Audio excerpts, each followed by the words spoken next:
एक गांव में दीपेश नाम का एक युवक रहा करता था। उसका गेहूं का व्यापार था। वह गेहूं सबको अच्छी कीमत में देता था और उसके पास अनमोल वस्तुएं भी थी। उसके व्यापार के जरिए एक दिन उसके बेटे की शादी होती है। ऐसा रिश्ता किस्मत से मिलता है। हमारे बेटे की वो लड़की जैसे वह अपने घर रह रही है वैसे यहाँ पर भी ठाट बाट से रहेगी। रुपए की कमी थोड़ी है, मैं भी कंजूस औरत थोड़ी हूँ। वह हमसे बड़ा व्यापारी है। ऊपर से लड़की के पिता मेरे खास मित्र हैं। फिर भी मैं उनसे कुछ नहीं लूँगा। अपने बेटे की शादी धूमधाम से करूँगा, चाहे कितनी भी रुपया क्यों ना लग जाए।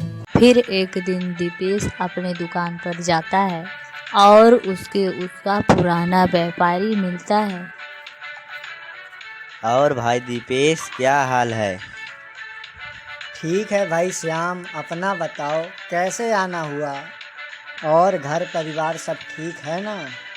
हाँ, सब ठीक है, लेकिन अब की बार 500 गेहूं की बोरी मुझे चाहिए। ठीक है भाई, मिल जाएगा। मैं सुपरवाइजर से कह दे रहा हूँ, वो भिजवा देंगे। ठीक है दीपेश भाई। अच्छा, मैं चलता हूँ, मुझे और कुछ काम है। ठीक है, आप बेफिक्र जाइए। सेठ जी, घनश्याम जी के यहाँ 100 बोरी गेहूँ पहुँचा दिया हूँ और वह रुपए अगली बार मिलेंगे, ऐसा कहके उन्होंने कहा। और उन्होंने कहा पैसे अगली बार मिलेंगे। हाँ, वो मुझसे बोले थे। अच्छा तुम सुनो, मैं कल नहीं आ पाऊँगा। और हाँ, 500 बोरी श्याम सेठ जी के यहाँ 1 हफ्ते के अंदर में भेज देना।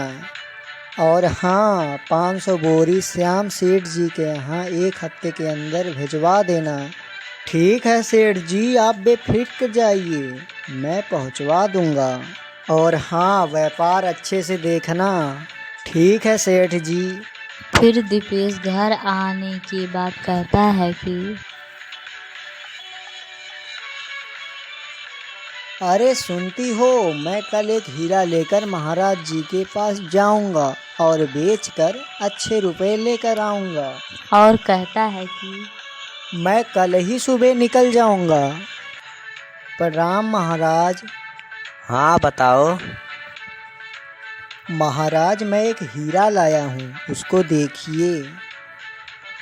हाँ, अच्छा है, अति अद्भुत। वैसे इसका कितना मोल है? महाराज, इसका मोल आपसे ज़्यादा कौन जानेगा। ये लीजिए, इसमें बहुत सारी स्वर्ण मुद्राएं हैं। ठीक है महाराज, अच्छा मैं चलता हूँ। और हाँ महाराज, मेरे बेटी की शादी में उसमें आप आशीर्वाद देने ज़रूर आइएगा। ठीक है, क्यों नहीं आऊँगा सेठ जी। आपको दूर जाना है, आपके पास धन भी अधिक है। कहिए तो मैं अपने 2 सैनिक को आपके साथ भेजूं? नहीं महाराज जी, कोई बात नहीं, इसकी कोई आवश्यकता नहीं है, मैं चला ही जाऊंगा।